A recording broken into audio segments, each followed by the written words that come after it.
তোর বোনকে আমার কাছে বিক্রি করে দে। আমি বললাম বেস্ট ফ্রেন্ডের পরিচয় দিলি? ফাহিম বলল যখন শুনবি তুই তোর বোনকে ধর্ষণ করেছিস তখন সহ্য করতে পারবি তো? আমি বললাম এতটা নিচে নেমে যাবি আমি ভাবতেও পারি নাই। ফাহিম বলল তোর ভাবনাতে আমার কিছু আসে যায় না। আমি বললাম আমার বোনকে ছেড়ে দে। ফাহিম বলল তোর সামনে তোর বোনকে আজকে আমি ধর্ষণ করব। আমি বললাম প্লিজ ফাহিম, তুই আমার সাথে যা ইচ্ছা কর, তবুও আমার বোনকে ছেড়ে দে। ফাহিম বলল তোর সাথে বন্ধুত্ব করার যে একটা কারণ আছে। আমি বললাম আমি যদি জানতাম কখনো তোকে আমার বেস্ট ফ্রেন্ড করতাম না। ফাহিম বলল সত্যি তোর বোন অনেক সুন্দর, আজকে অনেক মজা হবে। আমি বললাম ফাহিম তুই আমার আম্মুর হাতে খাবার খেলি, আমার আপন ভাইয়ের মতো আমি তোকে দেখি, আর আজকে তুই আমার বোনকে ধর্ষণ করার ফাঁদ পেতেছিস। ফাহিম বলল তোর সাথে ফ্রেন্ডশিপ করার এটাই কারণ ছিল। আমি বললাম আজকে তোর কথা শুনে আমার খুব খারাপ লাগছে। ফাহিম বলল লাগলে আমার কি। আমি বললাম আমি মানুষ চিনতে ভুল করেছি রে। ফাহিম হাসতে হাসতে বলল বিশ্বাস কর তোর বোনের সৌন্দর্য দেখে আমি লোভে পড়ে গেছি। আমি বললাম এসব দেখার আগে তুই আমাকে মেরে ফেল। ফাহিম বলল সেটা তো হবে না। আমি বললাম তোর কাছে আমার বোনের জান ভিক্ষা চাই, ছেড়ে দে ওকে। ফাহিম বলল মাফ করিস বন্ধু, এটা পারবো না। আমি বললাম ও মাত্র ক্লাস 10-এ পড়ে, পিচ্চি একটা মেয়ে। ফাহিম বলল ছোট মেয়েদের খেতে অনেক মজা হয়, জানিস না তুই? আমি বললাম প্লিজ ফাহিম, শেষবারের মতো একটা অনুরোধ করলাম, তুই এটা রাখ, তোর কাছে আর কিছুই চাইবো না আমি। ফাহিম বলল আমার কাছে কিছু চাইবার ক্ষমতা নাই তোর, আমি তোর কিছুই হই না। আমি বললাম এতদিন তাহলে কি ছিলি আমার? ফাহিম বলল তোর বোনকে কিভাবে নির্জনে আনা যায় তার চিন্তা ভাবনা করতাম সব সময়। তোর মা তো তোর বোনকে সবসময় নজর এড়াতেই দিত না। আমি বললাম তাহলে তোর মোট কথা ওকে তুই ছাড়বি না। ফাহিম বলল তোর বোনকে আগে তোর সামনে ধর্ষণ করব, আর মানুষ জানতে পারবে এই ধর্ষণ তুই করেছিস। আমি বললাম সময় এবং নদীর স্রোত কারোর জন্য অপেক্ষা করে না, একটা প্রবাদ বাক্য আছে জানিস? বলল আরে তুই আবার আমাকে কি করবি? তোর শরীরে তো এক ফোঁটাও রাগ নাই। আচ্ছা তোর বোনকে আমি ধর্ষণ করব, এরপরেও কি তোর রাগ হয় না? আমি বললাম তোর মতো আমি নেমহারামি না, আমার মা বাবা আমাকে ছোট থেকে শিক্ষা দিয়ে তুলেছে। লোহার রডটা দিয়ে আমার মাথায় একটা আঘাত করলো, মাথা ফেটে রক্ত আসছে এখন। ফাহিম বলল কিরে শালা, এরপরেও তোর কি একটুও রাগ হয় না আমার উপর? আমি বললাম এক কাজ কর, তুই আমাকে মেরে ফেল। ফাহিম বলল এটা করা যাবে না, একটু পর তো তোর সামনে তোর বোনকে ধর্ষণ করব, আর সেটা তুই দেখবি না, এটা কি কখনো হতে পারে? আমি বললাম তোর বোনকে আমি নিজের বোনের মতো দেখতাম, আর তুই আজকে বেস্ট ফ্রেন্ডের দোহাই দিয়ে আমার সাথে বিশ্বাসঘাতকতা করলি। ফাহিম বলল মনে কর আমি মির্জাফর। আমি বললাম তার থেকে তুই আরো নিকৃষ্ট, আমিও ইচ্ছে করলে তোর বোনকে বাজে নজরে দেখতে পারতাম। রডটা দিয়ে আবার আমাকে ইচ্ছা মতো মারতে লাগলো। তোর তো সাহস কম না, একদম আমার বোনকে বাজে নজরে দেখবি না। আমি বললাম টাকা আর ক্ষমতার পাওয়ার দেখিয়ে আজকে তুই আমার সাথে যেটা করলি এটা আমার মনে থাকবে। ফাহিম বলল ওহ তাই নাকি? বাবু তো রেগে যাচ্ছে। কই আমি তো দেখতে পারছি তুই হাসছিস। পাশে থাকা একটা লোক বলল হ্যাঁ বস আপনি ঠিকই বলছেন, শালা একটা মগা।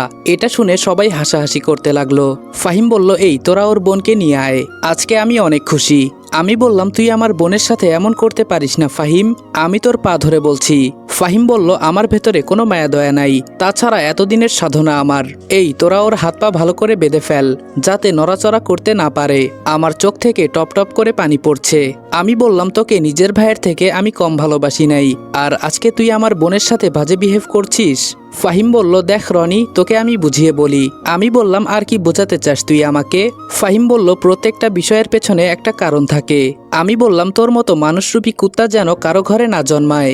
ফাহিম হেসে বলল দেখ তোর বোনকে কি সুন্দর লাগছে, ওকে সাজিয়ে আনা হয়েছে, কথা বলবি ওর সাথে? এই ওর মুখের বাঁধন খুলে দে।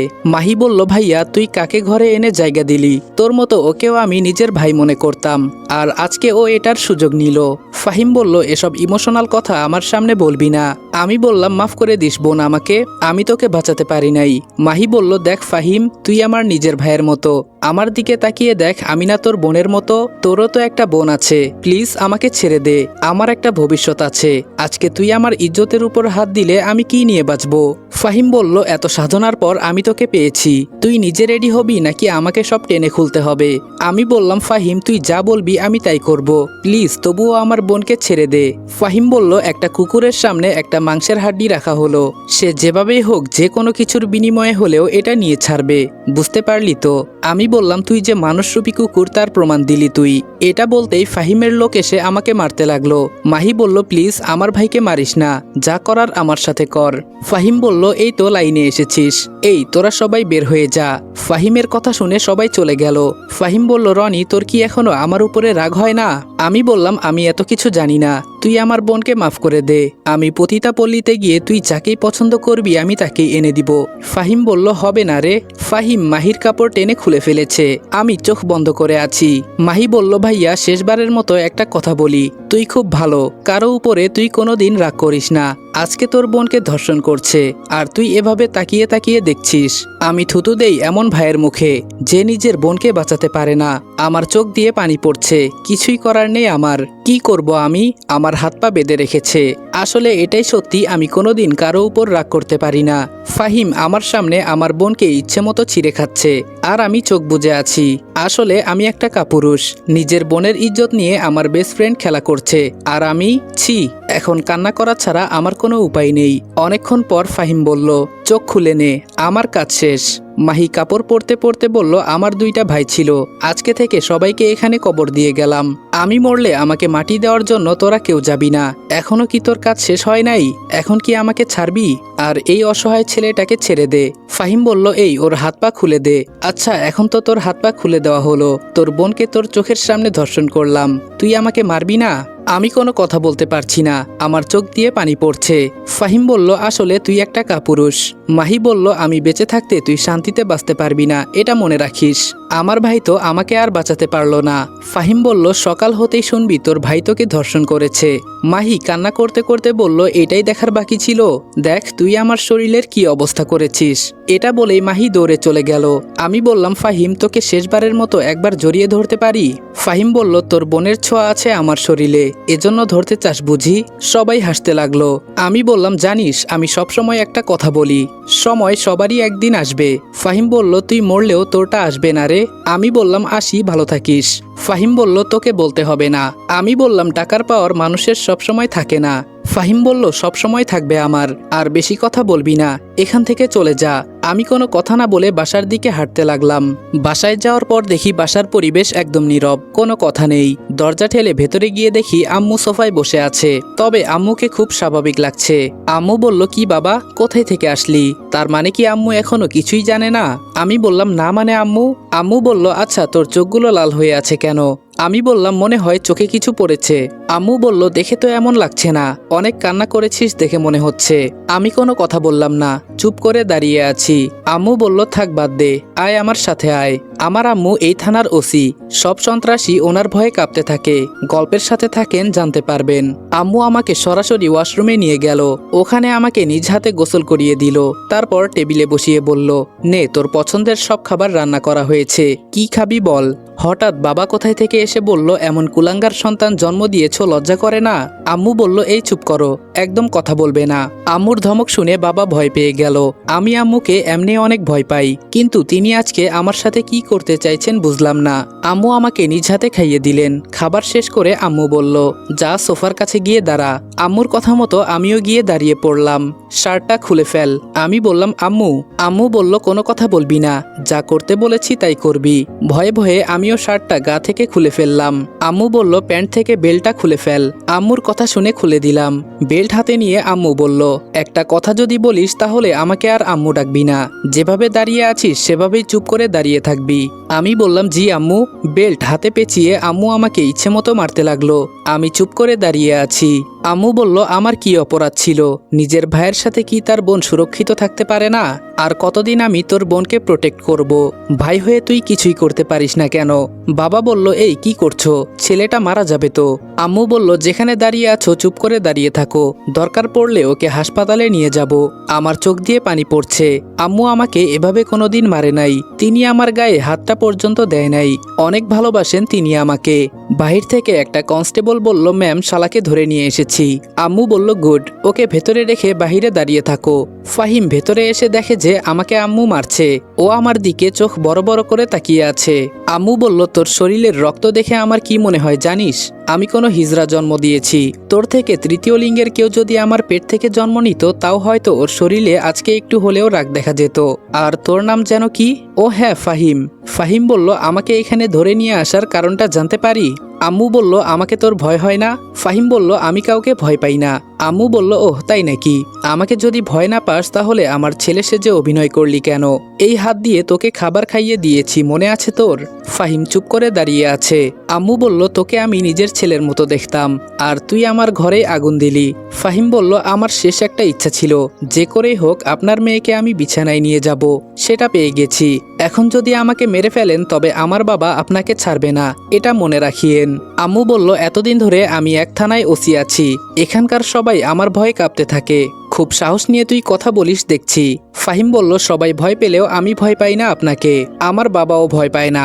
আম্মু বলল, তোর বাবা যেন এই শহরের কি? ও মনে পড়েছে, তিনি এখানকার এমপির ডান হাত, তাই না? ফাহিম বলল, আপনার এসব ফালতু কথা শোনার আমার সময় নাই, আমাকে মারলে মেরে দিন।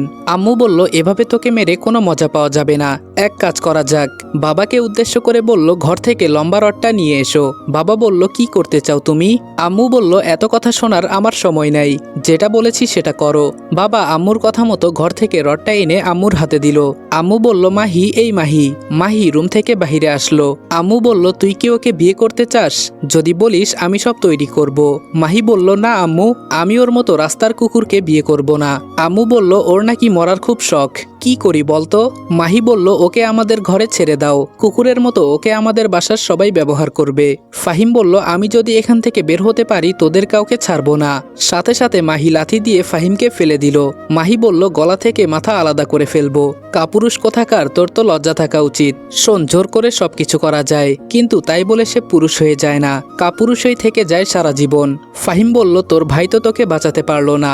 আম্মু আমার দিকে তাকিয়ে বলল, ও থাকলেই কি আর না থাকলেই কি, মেয়ে তো আমার একটাই, এখন রডটা হাতে নে তুই।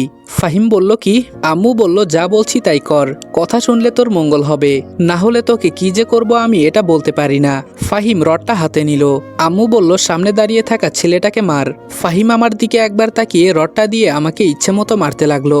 এক একটা রডের আঘাতে আমার শরীর জ্বলতে লাগলো, মনে হচ্ছে যেন ভেতরের সব হাড্ডি ভেঙে যাচ্ছে। সত্যি আমি অনেক বড় অপরাধ করে ফেলেছি। চুপ করে দাঁড়িয়ে কান্না করছি। আম্মু বলল, অনেক হয়েছে, এখন বন্ধ কর। ফাহিম বলল, যে অপরাধ করেছে তাকে কি মারবেন না? আম্মু বলল, তোর ভেতরে সত্যি অনেক সাহস আছে, না হলে এরপরেও আমার সাথে এভাবে কথা বলতি না। মাহি বলল, আম্মু তুমি এরপরেও ওর তারিফ করছো? আম্মু একটা হাসি দিয়ে বলল, রাগ করিস কেন মা? নিজেকে তোর মতো তৈরি করতে পারবি না? তোর সুরক্ষা তুই কি নিজে করতে পারবি না? মাহি বলল, আম্মু আর আমাকে নিয়ে তোমার চিন্তা করতে হবে না, এসব কুকুর কিভাবে হ্যান্ডেল করতে হয় সব আমার জানা আছে। আম্মু বলল, কি রে, কই তোরা? এটা বলার সাথে সাথে তিনজন বডি বিল্ডার এসে আম্মুর সামনে দাঁড়ালো। মাহি বলল, এরা এখানে কেন আম্মু? আম্মু বলল, অনেক টাকা দিয়ে ওদেরকে 1 মাসের জন্য কিনে এনেছি। মাহি বলল, কিন্তু কেন? আম্মু বলল, ওরা টাকার জন্য সব করতে পারে, এমনকি মানুষকেও খুন করতে পারে। আর কাজী সাহেব, এত দেরি করলেন কেন আপনি? কাজী বলল, আর বলিয়েন না, গাড়ি পাওয়া যায় না এমন সময়। আম্মু বলল, ওহ আজকে তো আবার এমপি নির্বাচন, আমি তো ভুলেই গেছি।